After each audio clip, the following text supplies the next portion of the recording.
La exhibición de fenómenos, monstruosidades o maravillas de la naturaleza fueron componentes esenciales de las exposiciones itinerantes en Europa y América durante el periodo victoriano. Lo que era vendible en lo que al fenómeno se refería era, por supuesto, la diferencia física en una forma que era comercial y apetecible. La exhibición física de personas que se consideran diferentes o inusuales tiene una larga historia.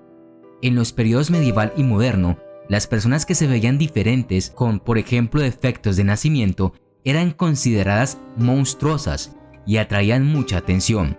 Gran parte de eso fue cruel. Serían burlados y ridiculizados en el mejor de los casos, o también considerados poseídos o demoníacos en el peor. Durante mucho tiempo, las personas discapacitadas se han utilizado como entretenimiento. El bufón de la corte, de baja estatura, es un excelente ejemplo. Los primeros espectáculos de fenómenos ocupaban una categoría muy general que podía referirse a exhibiciones no teatrales, como fetos en frascos o animales exóticos o deformados, así como exhibiciones de humanos.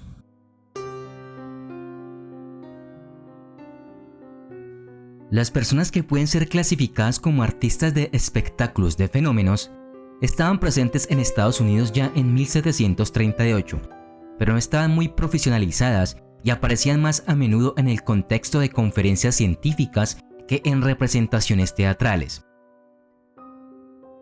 En 1829, los gemelos siameses de 18 años, Chang y Eng, realizaron uno de los primeros espectáculos de fenómenos en Gran Bretaña.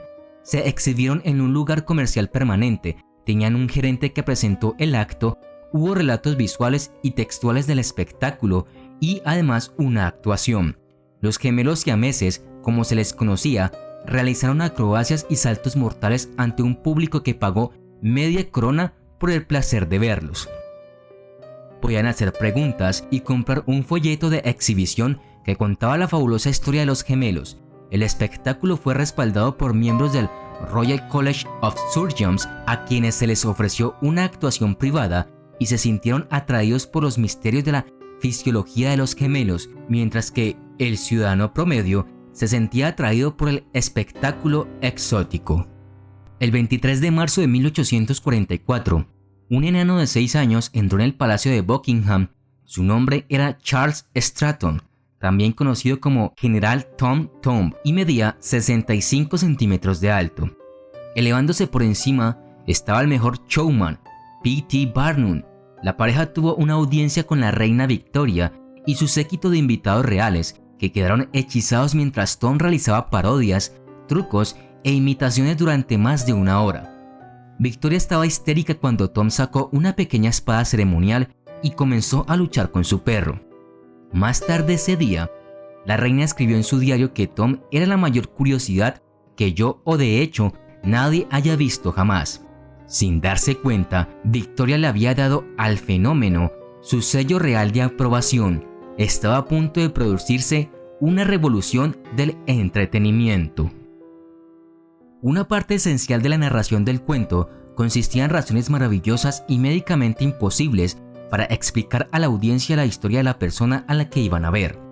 Las atracciones más populares eran rarezas con talentos extraordinarios que podían hacer cosas supuestamente normales a pesar de sus discapacidades. Los enanos, por ejemplo, se anunciaban con frecuencia como mucho mayores de lo que realmente eran. A principios de la década de 1880, William Leonard Hunt, un showman conocido como el Gran Farini, llevó a una joven llamada Crow de su casa en Laos a la fría metrópolis de la Londres victoriana.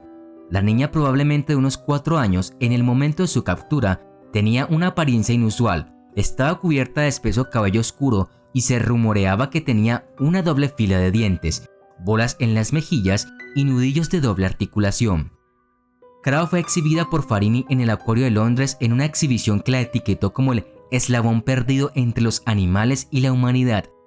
Atrajo grandes multitudes y una gran atención en la prensa y publicaciones periódicas.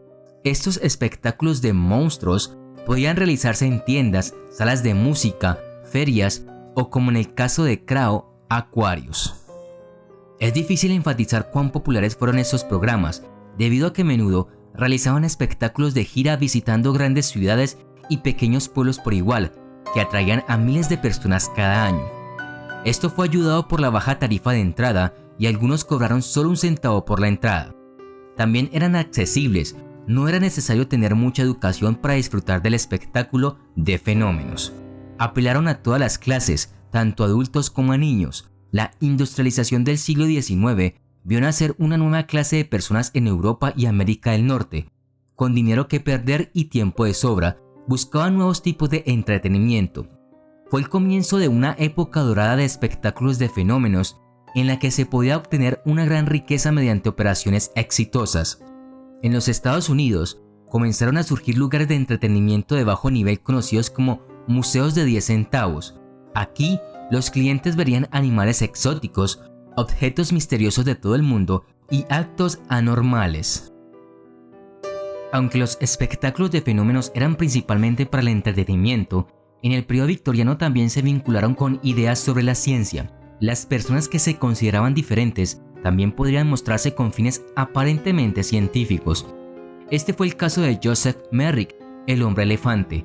Originalmente, Merrick se exhibía en un pequeño y, según todos los informes, un espectáculo secundario sórdido en Whitechapel. Entre los visitantes de este espectáculo se encontraba Frederick Trevetz, un médico del cercano Royal London Hospital que quería ver a Merrick como parte de su curiosidad médica. Fue Trevetz quien finalmente salvó a Merrick de la exhibición después de su fuga y abandonó en un recinto ferial en Francia. No obstante, la vía alternativa que le proporcionó como residente semipermanente en el hospital todavía implicaba ser examinado por varias personas. Mientras tanto, el gran Farini y otras personas involucradas en la comercialización de las exhibiciones de fenómenos utilizaron una retórica pseudocientífica relacionada con el reciente descubrimiento de ideas sobre la evolución para reforzar su espectáculo. La discapacidad es clave para entender los espectáculos de fenómenos. Las personas discapacitadas estaban en el centro de tales exposiciones. Los amputados eran artistas populares. En 1889, solo unos años después de que Crowe dejara los escenarios de Londres, las personas fueron invitadas al espectáculo de fenómenos de Ipswich, donde, entre otros artistas, podían esperar ver una maravilla sin brazos, quien fue descrito como un individuo formidable y maravilloso. En algunas áreas, los actos anormales no consistían en personas deformadas o anormales, eran solo minorías étnicas. Hubo personas a las que les voló la cabeza al ver a alguien de Asia. Entonces, en los espectáculos de fenómenos, podrían esperar ver artefactos exóticos, anomalías genéticas, minorías étnicas de todos los rincones del mundo e incluso personas con habilidades sobrenaturales. Los espectáculos de fenómenos también fueron componentes esenciales de los espectáculos de circo en Estados Unidos, como Ringling Brothers Barnum y el espectáculo secundario de Bailey. Estas estrellas fueron inmortalizadas en la película Freaks de Todd Browning de 1932. Los actos de fenómenos continuaron en los carnavales en Estados Unidos y en las ferias itinerantes en el Reino Unido durante la mayor parte del siglo XX. Sin embargo, para los artistas británicos de espectáculos paralelos, su apogeo fue el periodo victoriano, cuando los artistas eran nombres familiares y eran patrocinados por el público en general y la realeza por igual.